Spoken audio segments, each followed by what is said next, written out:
With this here, this ain't about being flashy. This is game day, son. It's only about one thing. Getting that W. That's the only thing that matters right now. Boy, are you ready? The past is the past, you know? It's a new day, bro. My day. Gotta do it now.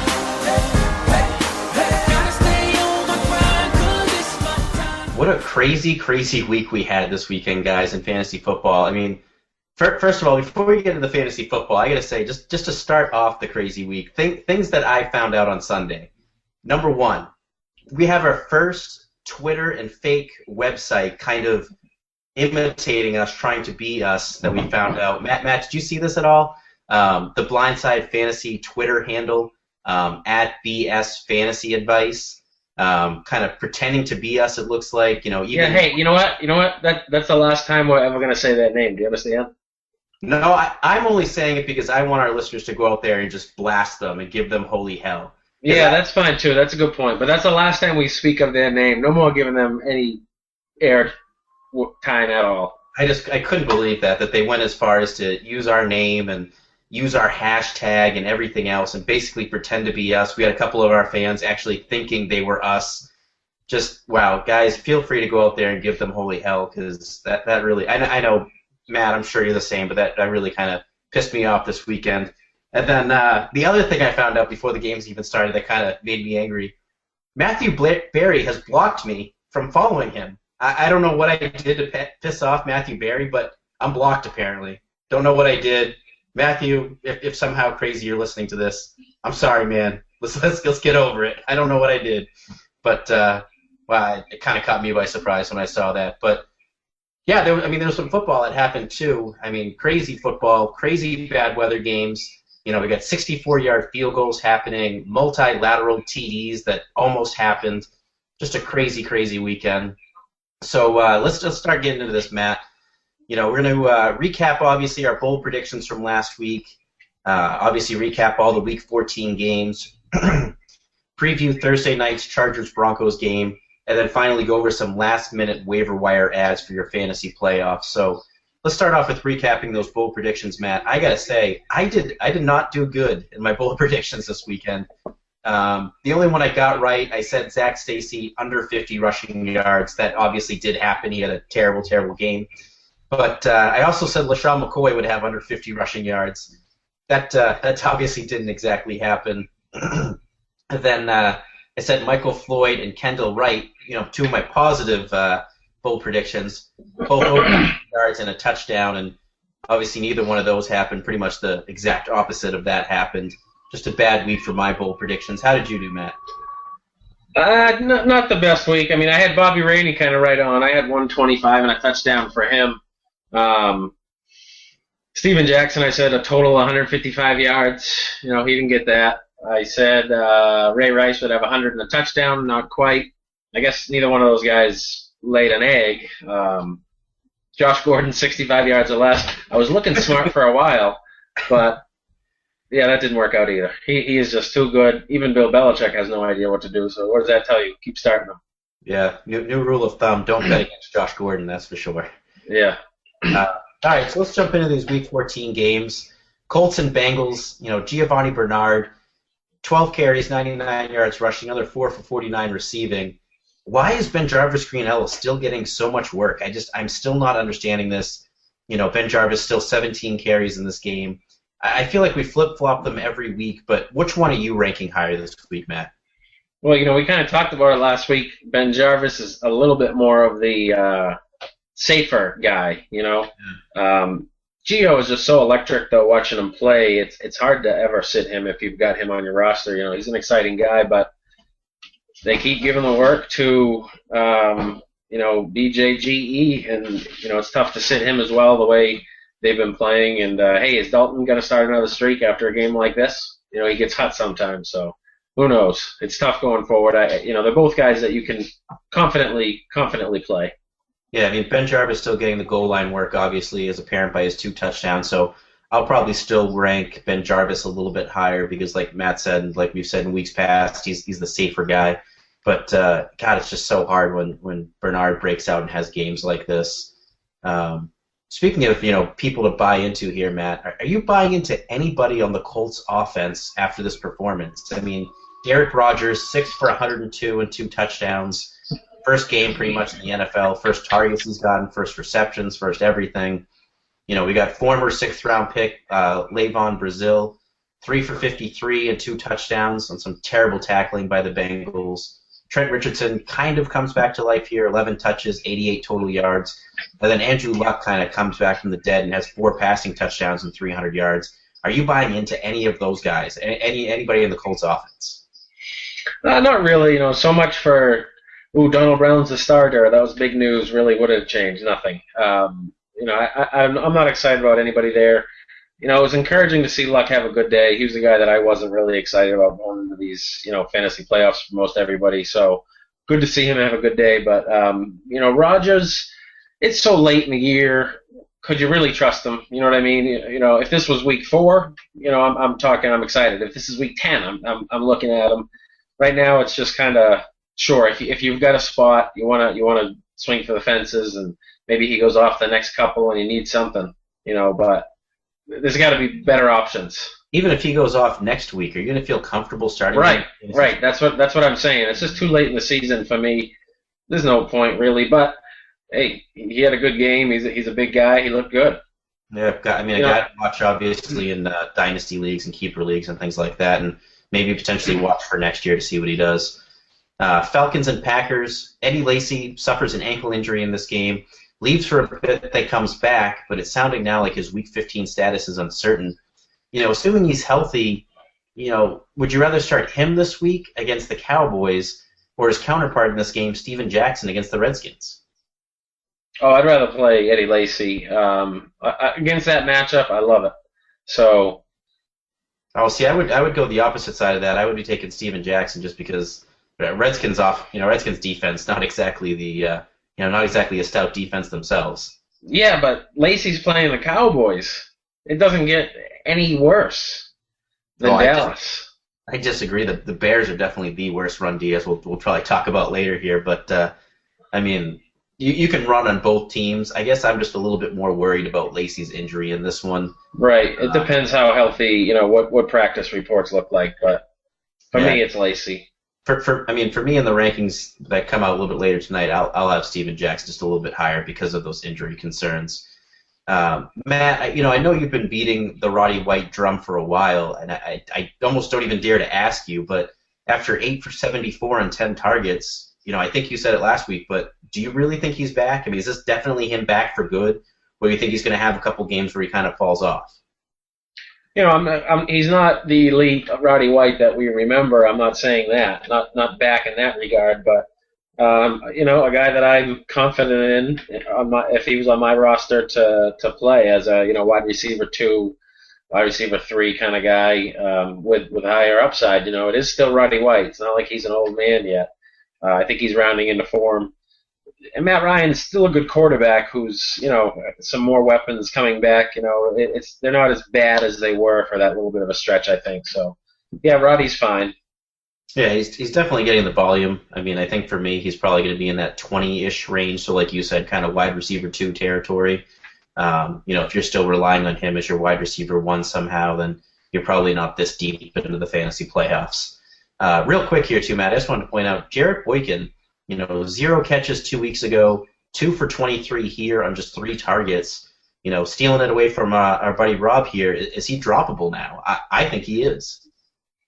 The thing is what if Rodgers comes back? What's he going to do then? But, is a guy like Derek Rodgers maybe somebody you'd rather have on your roster than Jarrett Boykin? I'm not sure. I don't think so. Not quite yet.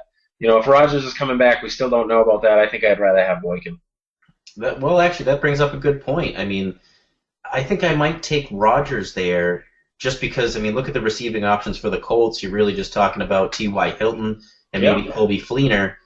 You're really not too scared of a guy like DHB, whereas Packers side, you got, Jordy Nelson, you've got James Jones, you got other bigger, better receivers there. So I don't know about that one. I might drop Boykin for Rodgers there and just take the gamble. Yeah. But I mean, to our point earlier, I don't think you feel comfortable starting either one of them. Even if either one of them go off next week, you're gonna have a hard time starting them in the fantasy championship. Browns and Patriots. Obviously, the big news from this game was the Gronk injury. Tearing his ACL, done for the year. But with Gronk out, who do you think picks up the slack? I think the obvious one here, that came to mind was Shane Vereen. 12 catches, 153 yards on 17 targets.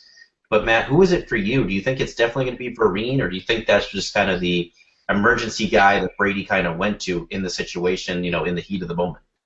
Yeah, I mean, it certainly was this past week. Is it going to continue to be? I don't think so.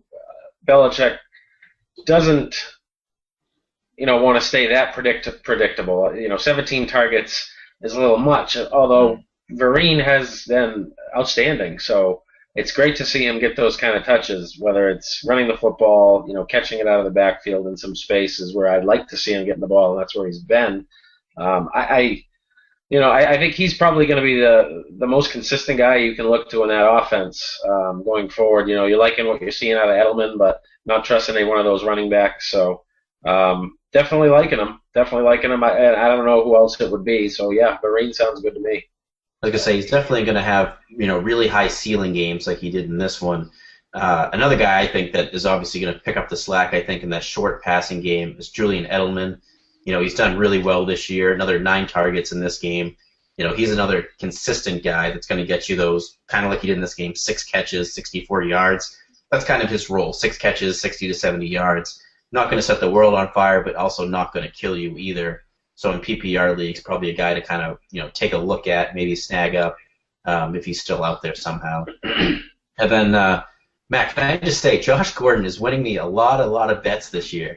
You and I have one, Josh Gordon versus Percy Harvin on a points per game basis, and I got to tell you, probably the best thing for you is if Percy just sits out, huh? Yeah, that might just be, null and void because of my guy not even showing up. But I guess he pretty much means you won that one. I guess you could look at it that way too. Yeah, but I think the best thing for you is if Percy just sits out because it's not looking good for you. I made another bet with a guy on Twitter, at Tiger and Wally. And we basically bet Josh Gordon versus Victor Cruz, and he's literally already given up. He's already like, all right, I'm out. You won. There's no coming back from this. The dude has 1,400 receiving yards this year, has 3 games to go, and missed the first 2. Right now, if the season were to end, he ends with the second most yards per game average of a receiver ever in all years ever. That's just amazing. I kind of did some math about it today, and if he had played a 16-game season this year and stayed on the pace that he's currently on, he'd actually finish as the first receiver to crack 2,000 yards receiving. That's just how good he's been. So, Matt, I guess my question to you is, if we were drafting today for next year, how high would you take him? What's the highest you are willing to risk on Josh Gordon? To add to how good he's been, think about it. He's gone through a quarterback carousel. Yeah. One thing that you talk about with wide receivers and quarterbacks a lot of time is timing. Gaining that rapport with each other where you can kind of almost do it with your eyes closed based on the steps. He's running out there with a bunch of different guys, and it really doesn't matter. He produces with all of them. Even if Tanny had to play this last weekend, probably still would have had 150. Who knows? It's tough to say I'm taking him over guys that have been really proven, like A.J. Green, like Calvin Johnson, but boy, is he number 3. I'm loving Demaryius. He has been the most consistent guy in Denver that there is, obviously behind, for catching the football, even with all the talent they have there. But, God, Gordon's got to be ahead of him. I was going to say, you know me, I love my running backs. Next year, if I have a, say, number 10 pick overall in a 12-team draft, I'll take my running back in that first round. And then my second round pick there on the wrap, so very early second round is when I'd be targeting Josh Gordon. Right. I love him. And then to your point, can you imagine if you got a solid quarterback? Earlier in the season, around the trade deadline, there was speculation he may go to the Patriots. Could you imagine Josh Gordon with Tom Brady? That would just be unreal. That's not going to happen. But it's not going to happen. But there was that speculation around the trade deadline. After the whole Trent Richardson trade and everything like that, when it looked like they were basically selling off their team. Yeah. even a quarterback half as good as Tom Brady would just be amazing. You know, a Ben Roethlisberger type, a Phillip Rivers would just do wonders for Josh Gordon. What a finish to this game, by the way, fantasy-wise or not. Yeah, crazy game. Raiders and Jets, you know, I think the biggest surprise out of this game was both Rashad Jennings and Darren McFadden being out for this game, leaving the door wide open for Marcel Reese. You know, Reese over 150 total yards and a touchdown. You know, after the production Jennings has had, though, you know, in McFadden's absence, it kind of goes to show you that the writing's on the wall for McFadden here and that he's basically going to be out after this year. I mean, I can't see a situation where they're going to keep McFadden around after what he's produced and what these other running backs have produced in, you know, in his absence. Yeah, I mean, we actually talked about it last week, just quickly mentioned it, you know, hey, if these two guys are out, we like them. You know, it's a tough matchup, we thought, but a guy that, you know, if you're in a bind, not a bad guy to play, and look what he did. He produced again. He really has every time he gets the ball. The guy's 6'1", 250 pounds plus, and he ran a 4.4 240 out of college. It's just amazing. They just signed him to a deal this year, so the organization obviously likes him. I'm screaming, give the guy a chance. You know, he didn't have hardly any touches coming in this game, and look what he did in the 21 he got. Just played really well. You know, Jennings is back next week probably. McFadden's probably back, so I don't know what that means. Probably Reese going back to the fullback type position he's been playing, but I wish they'd give him a shot. Yeah, I mean, obviously the shot that he had here, he did really well, and I mean, like we've been saying, Jennings has been doing well, so we know it can't be totally on the offensive line here. It must be a little bit on McFadden and kind of looking for bigger plays instead of just taking what's available. Yeah, and he's gone. Like you said, yeah, McFadden's gone. He's out of there. Interesting to see here, though, you know, Matt McGloin and Terrell Pryor kind of sharing the snaps here at quarterback. I got to guess that they're just auditioning for a job next year, right? Kind of seeing what both of them have, seeing if the Raiders want to go with either of them or kind of draft another quarterback. Well, I mean, McGloin got definitely a lot more time out there, didn't he? Yeah. Yes, he did. Yeah. I mean, so I don't know if it was interesting. I don't know if they had a particular play call set that they wanted to have one guy run. Yeah, who knows what they're doing? I think they need to make a decision and let a quarterback, you know, grow with these guys. You know what I'm saying? Like, you're taking these guys in and out of the game. It's hard for a quarterback to command the offense like he has to in the huddle and those kind of things, and have the guys back there have confidence in them. You know, if the head coach doesn't, you know, why are the players going to? It's unfortunate. I think Terrell's a guy you got to develop. I don't really see it in McGloin, but you know, I'm not a head coach, so.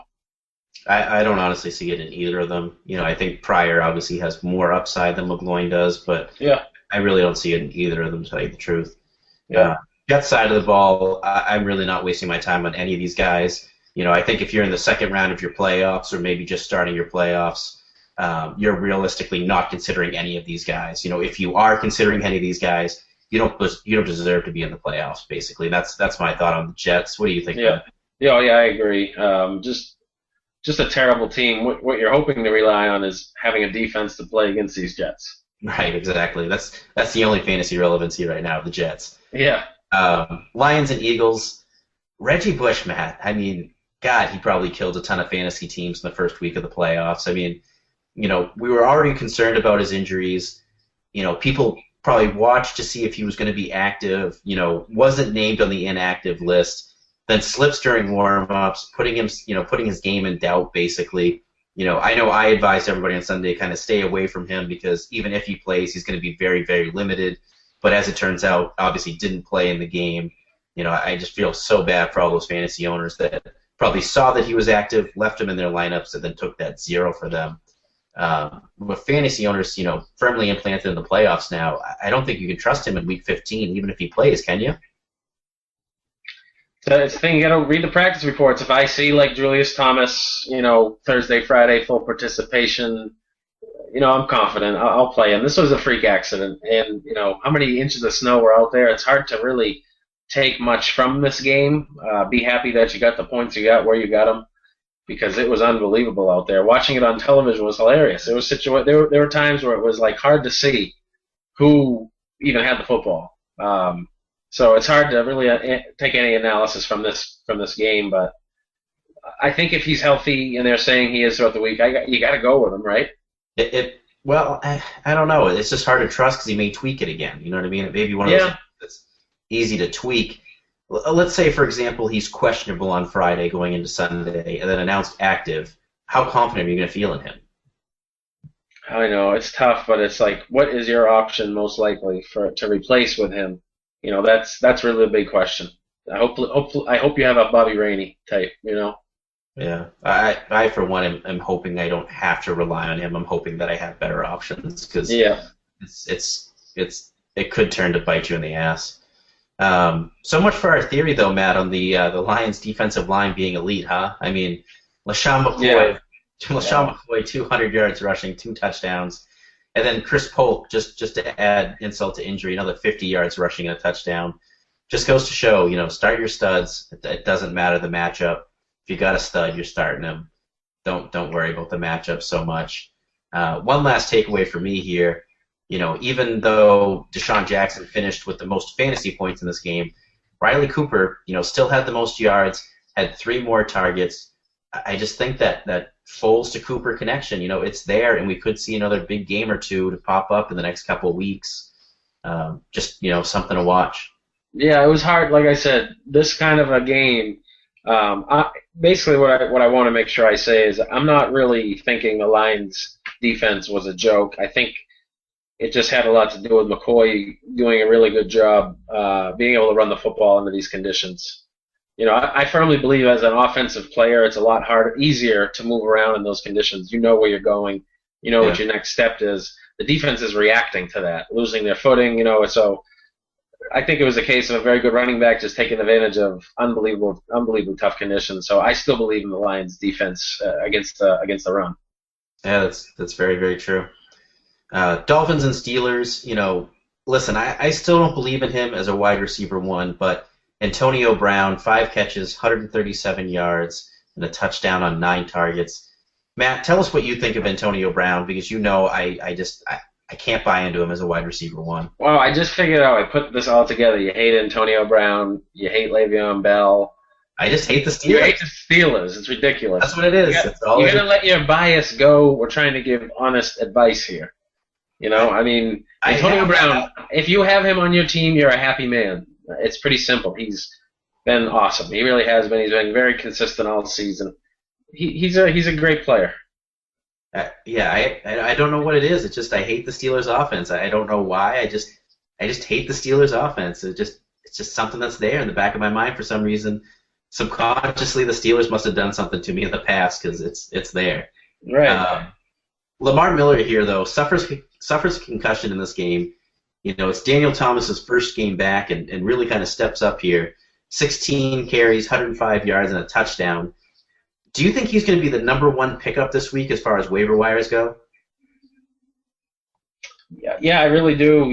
This is a guy who, concussion for Miller, good chance he doesn't play. Here you go. Now you have a guy who's going to get all the work. So you like to have that as a guy you can plug in somewhere, much better than a lot of other options that you might find out there. So clearly, I think for me, yeah, he's the number 1 guy. You like to see what Reese did, but I really believe that when Jennings and McFadden come back, Reese will kind of be relegated. I think there's a good chance Miller's going to be out, so definitely would be a big pickup.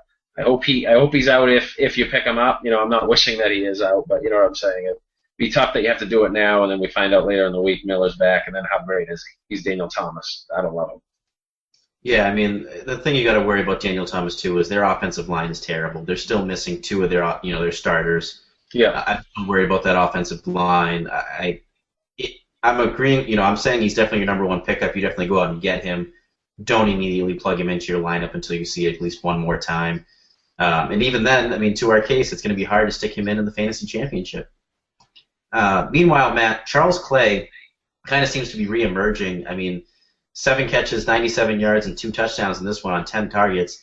Now has over 80 yards receiving in 3 of the last 4 games. He is a guy that I think you can rely on if you need him through the fantasy playoffs. If you're a guy that had Gronk and Gronk went down or something like that, if somehow Charles Clay is still out there, he should definitely be a guy you should be targeting to fill in for you. Bills and Bucks. Matt, I got to tell you, I know you're going to take credit for this, but I am just so tired of the Bobby Rainey hype. I'm so tired of the I told you so hype with Bobby Rainey because, I mean, he had that one big 80-yard touchdown run, and if you take that out, just 21 carries for 47 yards. I mean, I know I'm the biggest guy that says you can't take out those big, the big plays because they're part of the game.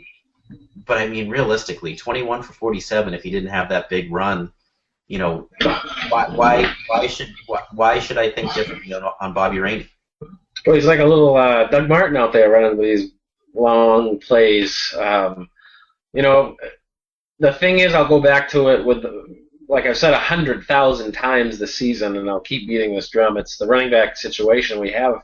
If you're going to guarantee me almost 18 carries every week, he's a guy that I'm okay with playing. You have to find a couple of running backs, and it's hard to do this year. So, he, like you said, you can't take away the big play. It's something he's capable of doing. You've seen it now more than once in his recent production. So, yeah, you hate the 21 for 47, but he's getting it done. Even last week, it wasn't the greatest game, but it was against a tough matchup. He still gave you about 7-8 points. He's a guy who's getting the touches, so you got to like him. Yeah, I mean, I think the touches thing, though, was a little overplayed for me, just because think about earlier this season with guys like MJD or Ryan Matthews that were getting a lot of touches and weren't really performing, or maybe even to a bigger extent, Rashard Mendenhall, guys like that who are the number one running back, getting a lot of carries, but just aren't producing. I mean, sometimes there are cases where just because you are getting the volume doesn't necessarily mean the numbers. Bobby Rainey has had a couple of nice games, so I would definitely much rather prefer Bobby Rainey over Mendenhall. But I'm just saying sometimes the volume thing isn't always, for me, isn't always the overriding factor. We just got done talking about Ben Jarvis Green Ellis and Giovanni Bernard, so, sometimes the volume thing isn't always, at play there, I guess. No, I agree with you, but still, recent production, too, hasn't been too bad. No, yeah. Matt, as a Vincent Jackson owner, would you be worried about Mike Glennon? I mean, 270 passing yards and 2 touchdowns and 4 turnovers in his last 2 games, just 90 passing yards here, but Vincent Jackson obviously gets 70 of them. I guess there's 2 ways to look at this. Number one, are you worried about the passing yardage of Mike Glennon going down?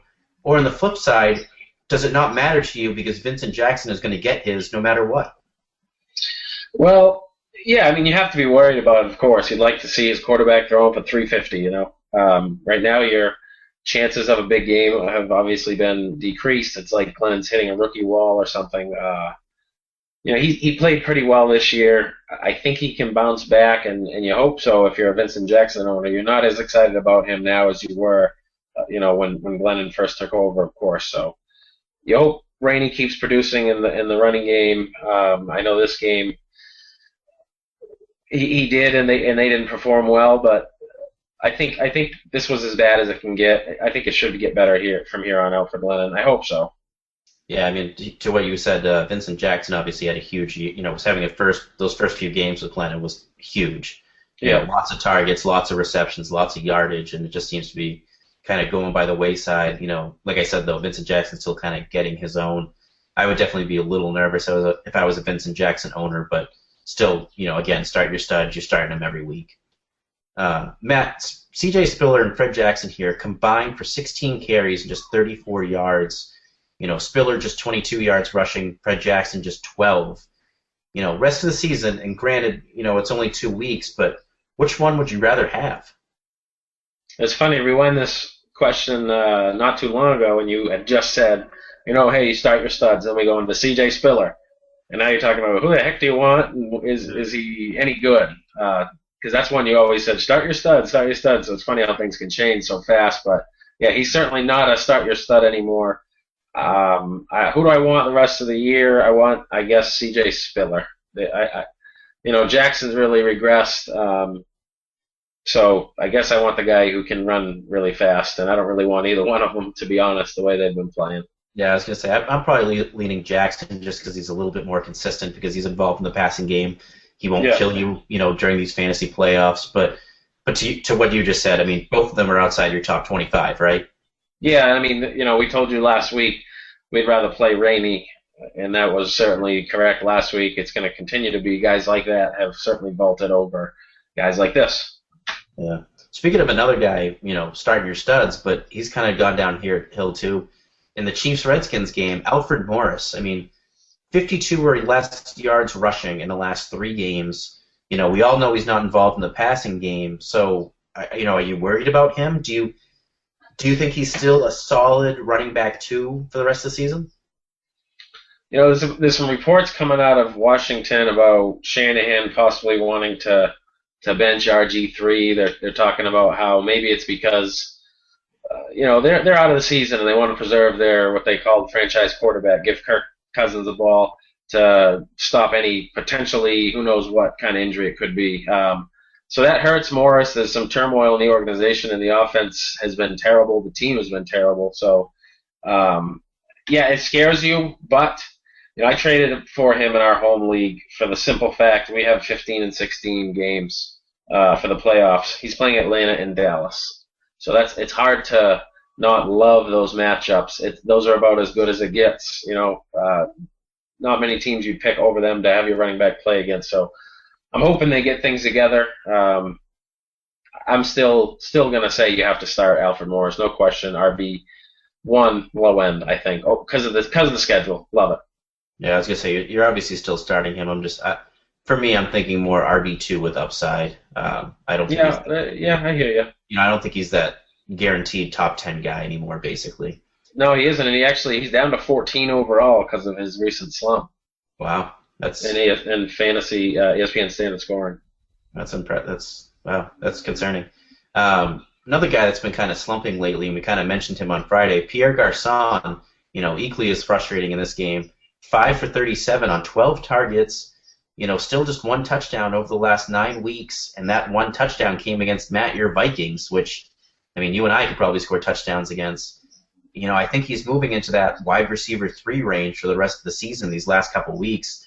Bump him down even more to what you said if RG3's out. It's looking real bad for Pierre Garçon. I don't think you can feel comfortable at all starting him. And then finally, just Chiefs side, not really much to talk about there. Jamal Charles and the Chiefs D, both are studs. In a bind, I think Alex Smith is obviously serviceable, but Chiefs side, not really much you're touching there for your fantasy playoffs. Matt, did you have anything you wanted to add about the Chiefs or Garçon? Well, Bo. Nah, I'm all done with Bo. Yeah, I hear you, but he's had a decent little stretch here. I'm still all out on Dwayne Bowe, especially when it's one and done, and it's my fantasy championship on the line. Yeah, I hear you. Come April, May, and June and all that. I don't want to be saying, "Damn, I lost my fantasy championship because I had Dwayne Bowe in my lineup." Right. Not something I want to live through. Vikings and Ravens. Adrian Peterson sprains his foot in this game. He says he's going to play, but given the injury, it seems like he's. Week 15's in doubt for him. Matt, you obviously know the Vikings and Peterson a lot better than any of us, so, tell us what you think. Do you think Peterson's going to play next week? I think if it was up to Peterson and he's feeling 80%, he's going to play. He loves to play football. He doesn't care that they're losing. He reminds me of Steven Jackson throughout his career, playing on a terrible team but still giving it everything he has every week, so... the unfortunate thing, if you're an owner of Adrian Peterson, and that's something that's not said very often, is that this week, if he does play, you're really worried. You got to play Adrian if he's active and he's playing, but is he going to aggravate it during the game? As a fantasy owner, you might almost, you hope you've done a good job. Like Rob actually has. He's got Gerhardt as the handcuff for your roster for the playoffs. You almost would rather have Gerhardt alone than Adrian, depending on what the practice reports look like this week. The guy's a freak healer, so we'll see what happens, but it's going to be interesting to see what they say throughout the week with Adrian, for sure. Yeah, I totally agree with you. If you're a Peterson owner and you're in the playoffs, you do exactly what Rob did. You should have been holding on to Toby Gerhardt just in case. And I think the best situation for you would be, like you said, Peterson sits out, Gerhardt plays, you get that full potential out of Gerhardt, and then next week, hopefully when you're in the championship, you get a healthy Peterson back. But like you said, again, it's just stressing it even more. Start your studs. Peterson's active. You're starting him. There's no way you have 2 or potentially 3 options better than a hurt Adrian Peterson. It just isn't possible. And unless you're in a 2-team league. It isn't happening. Right, and from the organization standpoint, Marcus, I think sit him out. Don't rush him back for a season that is lost. Please sit him out, for the better of him, for the franchise going forward. It seems like an easy decision to me, but knowing the way Adrian is about football, who knows? Especially, Matt, you'll remember, what was it, 2 years ago when he tore his ACL in week 16, I think it was? Yeah. You don't want something like that happening again. Right. But plus, Matt, as we've been talking about, your team's playing for a quarterback this year. You kind of want to lose. So. Oh yeah, I was loving this seesaw game back and forth. I'm like, what are we doing? Why do we keep scoring touchdowns? Yeah. Talk about a crazy finish. As bad as the Vikings are, this one was actually pretty exciting at the end there. Yeah, but hey, Cordarrelle Patterson, by the way, Patterson for your deep leagues, for your dynasty leagues. Make sure you go try to get him quick because your opportunity is going to be gone soon. I was just about to ask you that. Do you think his 5 catches for 141 yards and touchdown, you don't find that fluky at all? You think he's of course. He had a huge play, but listen, this guy he's got video game like talent out there. He's so explosive. He can return kicks with the best of them, and you see him when he gets these little screens, just find the seam and go. I think the quarterback situation is going to improve there in Minnesota. I hope it can't do anything but that. So next year, as he's had another year to mature, I like him. The guy's a great talent. Let me ask you this real quick question, too, about Patterson. You guys obviously got him after trading away Percy Harvin. Assuming Percy Harvin was healthy, which one would you rather have? Would you still rather have Harvin back? Yeah, but the thing it's getting closer. That hesitation shows you that it's gotten a lot closer. Well, no, it's just about the injury with Percy. You can't forget how amazing he was last year with Christian Ponder. God, if he was playing with a serviceable quarterback, who knows? Percy is a lot of guys say it. He's the best football player they've seen. Adrian Peterson said that. That's coming from high praise. Yeah, that's true.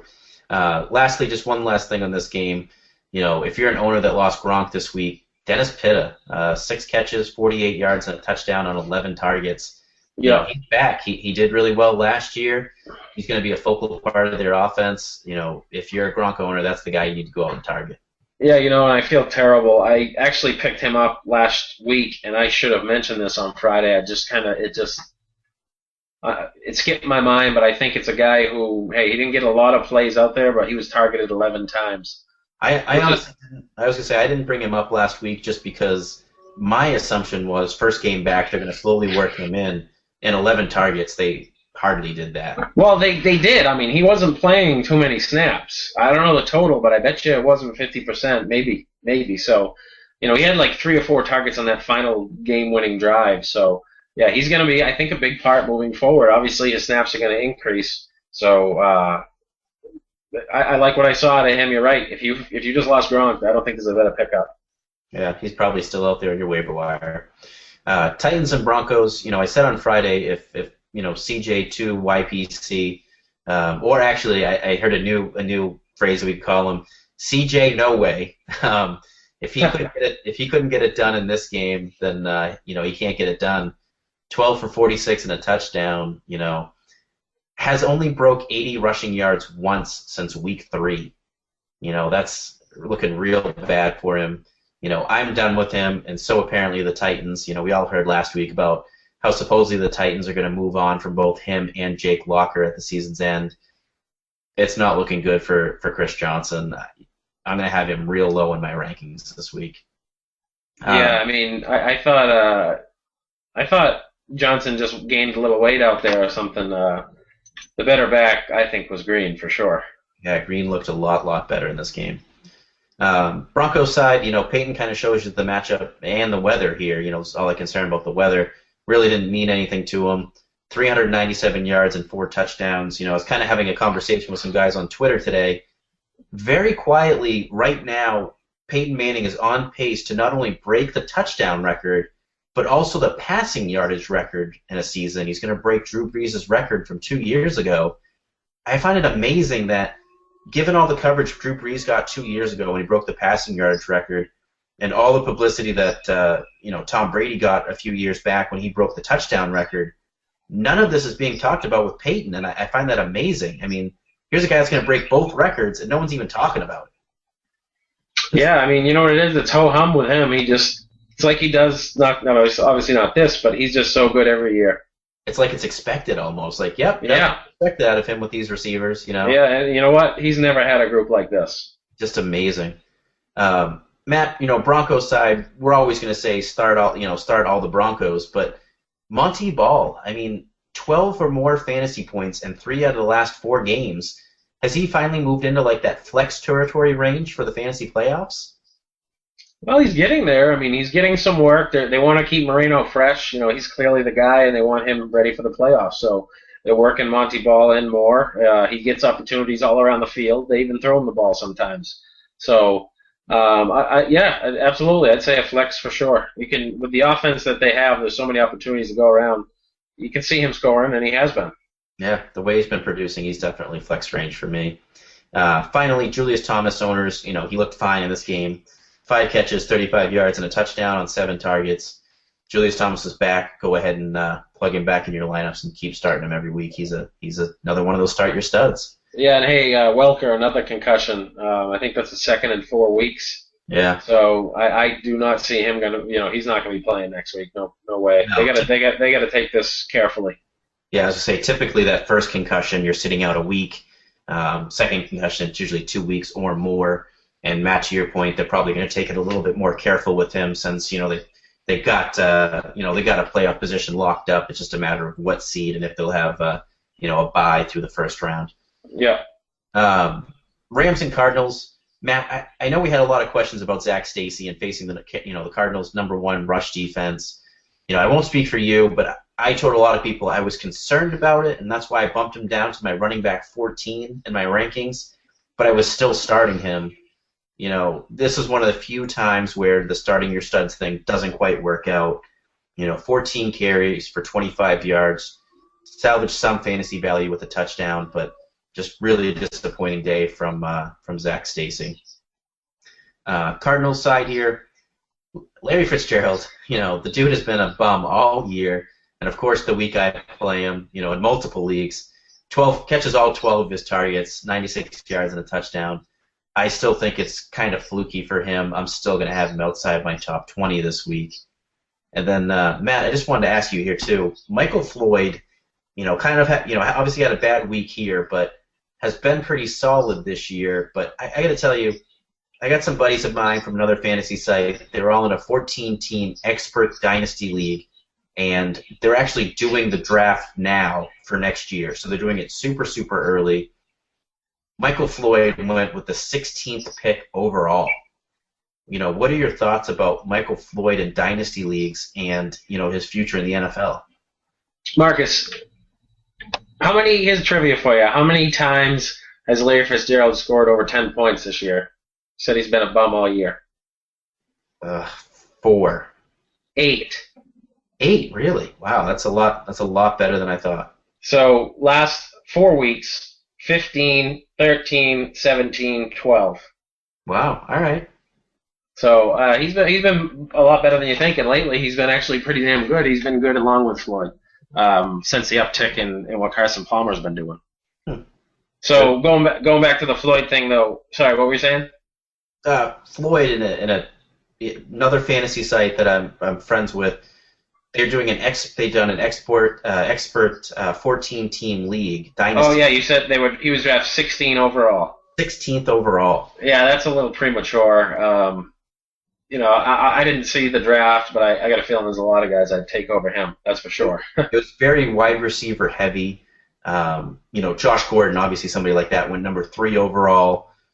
Even guys like Alshon Jeffrey, I think, went 13th overall. So very young wide receiver heavy. Just surprised to see Michael Floyd up there with the Alshon Jeffreys and Josh Gordons. I don't consider him anywhere near those two guys. I don't know about that. And dynasty leagues, though, I'm not seeing it. They could have a similar career path. It really depends what goes on beyond Carson Palmer, because that rodeo is not going to last too long there. I know he's been playing better, but he's an old guy. Yeah, they're definitely going to get a new quarterback in there. It's just the separation that Josh Gordon's able to get in his speed, and then Alshon Jeffrey was kind of showcased last night. His ability to just reach over defenders and catch the ball. those are just things that Michael Floyd doesn't have. It just I disagree with that. I disagree. All right. Giants and Chargers here. I feel like we've been a little too low on Ryan Matthews lately. 32 touches here, 135 total yards and a touchdown. Now has 5 straight weeks with 9 or more fantasy points. This week he gets the Broncos, who just gave up 3 rushing touchdowns to CJ2K and Sean Green. You think he's going to crack your top 10 this week against the Broncos? Boy, it's getting there. Yeah, you got to like the matchup. The work has been there. Again, another guy who's been, getting a lot of work, and it's a guy I can start to trust, like you said, 9 points or more in how many games? 5 straight games. Yeah, 5. So I mean, God, tough to not. Top 10 is tough, but certainly top 13 and possibly top 10. Yeah, he's been good, been better than I realized.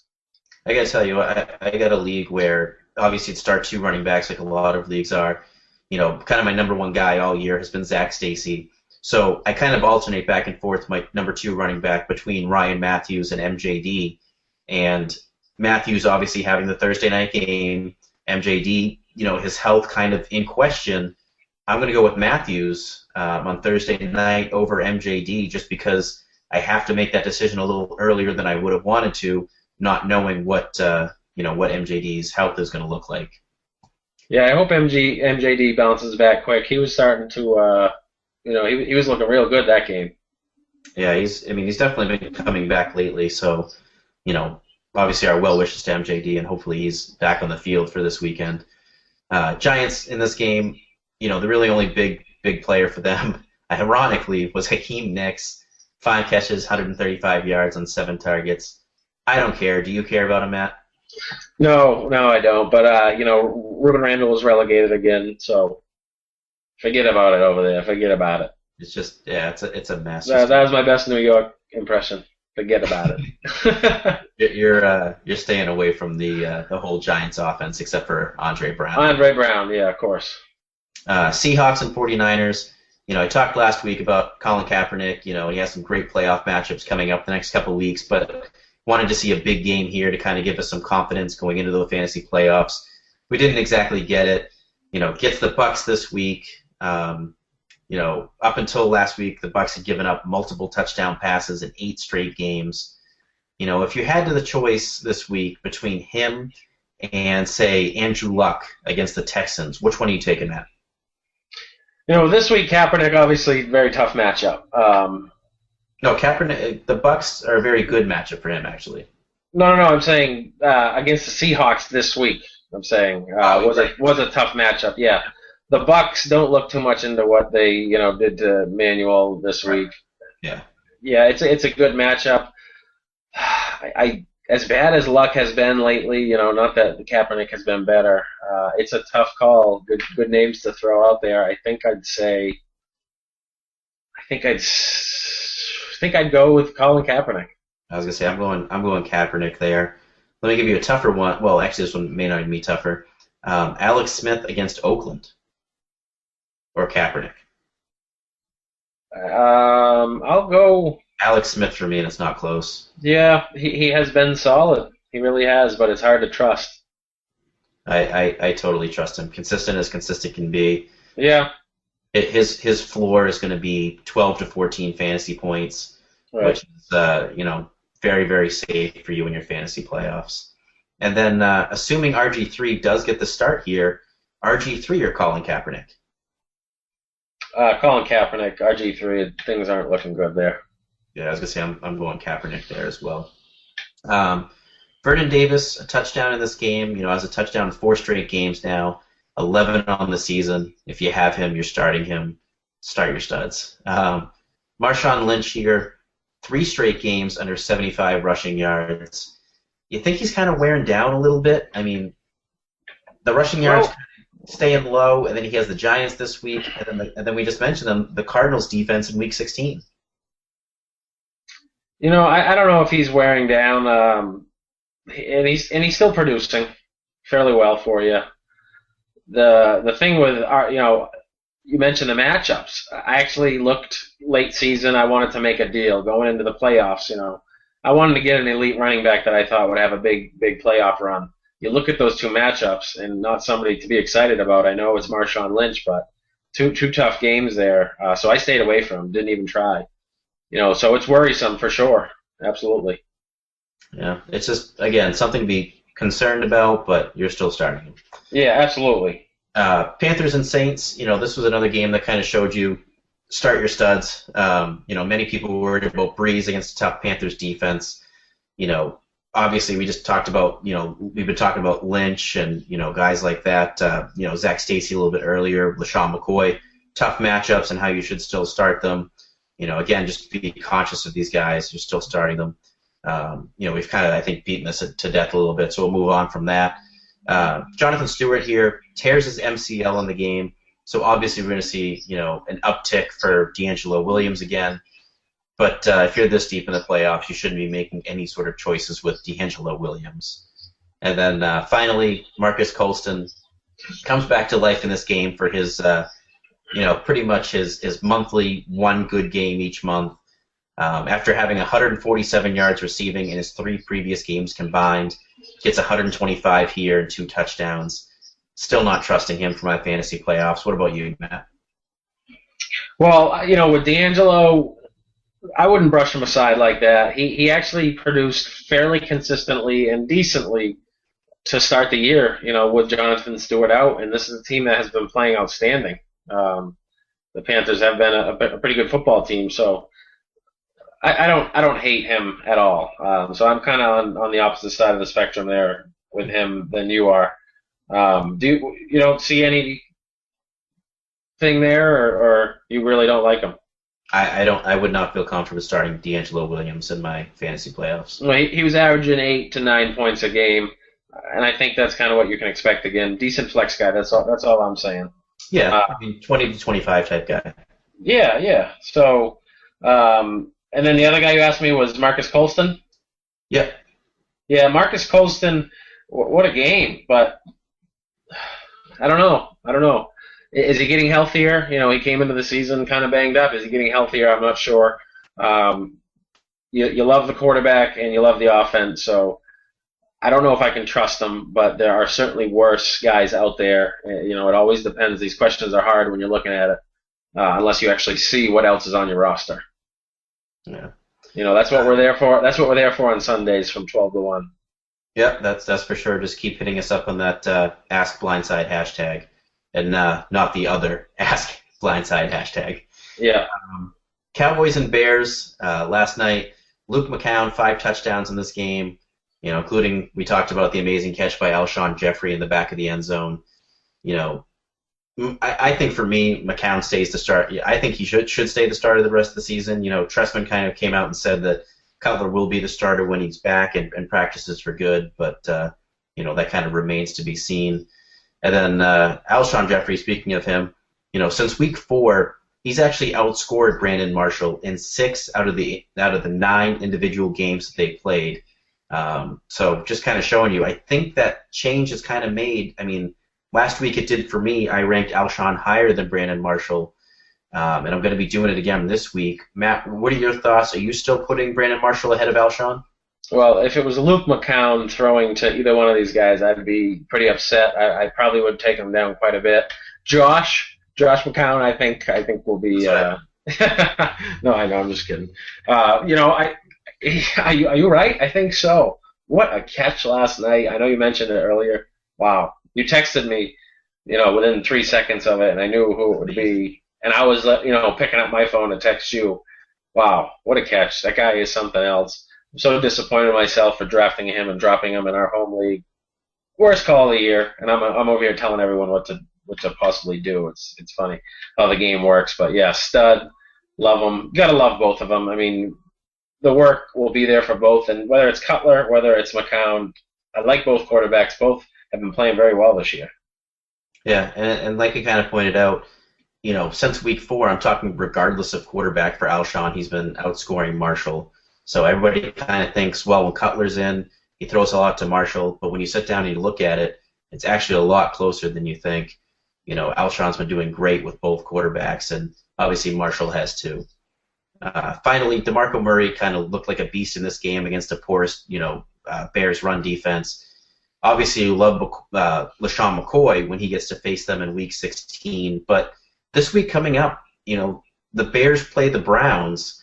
With McGahee having a concussion, which we really didn't get into earlier, do you think Obaniah cracks your top 20? I don't think so, because I don't think it's not like he goes into the workhorse back. Fuzzy Whitaker is going to get some work. It's going to be passed around, and regardless, whoever's been the Browns running back this year, it hasn't been fun to watch. So, no, I don't think so.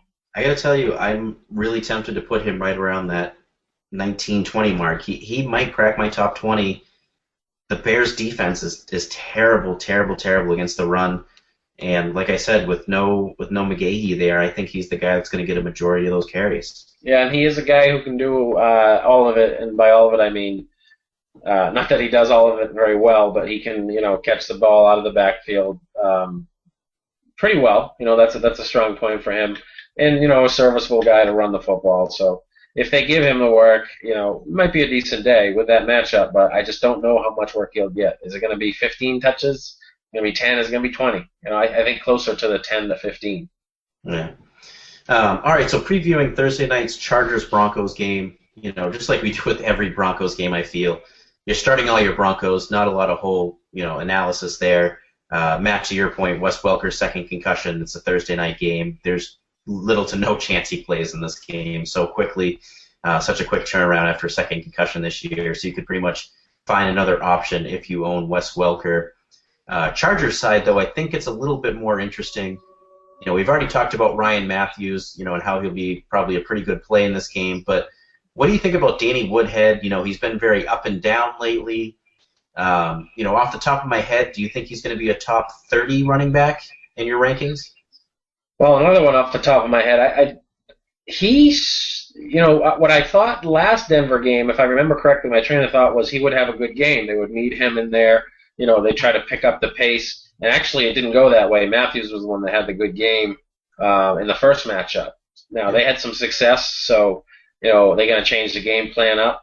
I don't know. But top 30, yeah, I think I'll get him into my top 30. Maybe not, but I'd say top 35 for sure. But not a guy I'm excited about. And like I said, based on the last time they played, how can you be? Yeah. And then, finally, Phillip Rivers and Keenan Allen, I think both are going to be decent plays this week. They're going to be playing catch-up. There's going to be a lot of throwing in this game, so both should have pretty good fantasy days.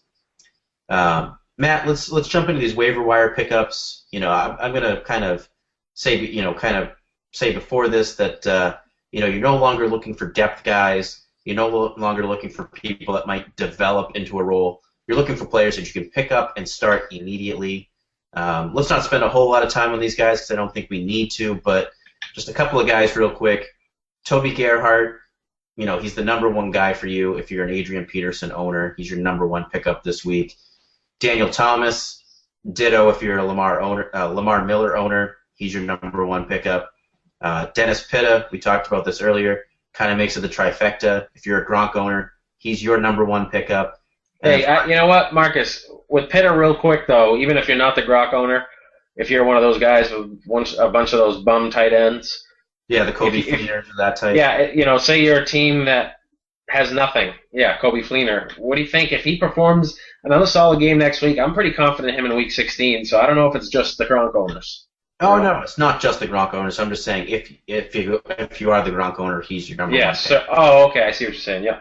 And then finally, Marcel Reese, kind of the same thing if you're a McFadden or Jennings owner. He's probably your number one pickup if you own those guys. This is kind of what you should be looking to do in your playoffs as far as waiver wires go is, handcuffing all of your stud running backs, that type of thing. Kind of shoring up that position, basically. Yeah, I got another one. D'Angelo Williams, like I said, I think he's a solid flex guy with Jonathan Stewart out, and he really did do that in the beginning of the year. If you had him on your team, he wasn't killing you. Yeah. Finally, just make sure you follow Matt and I on Twitter, me at Marcus Catkin, Matt at Matt Dougal. Keep sending your questions for the podcast to #BlindsidePod or emailing us blindside@blindsidefootball.com. Matt, Rob, and I obviously live tweeting every Sunday from noon until kickoff. So make sure to keep sending your questions to #AskBlindside.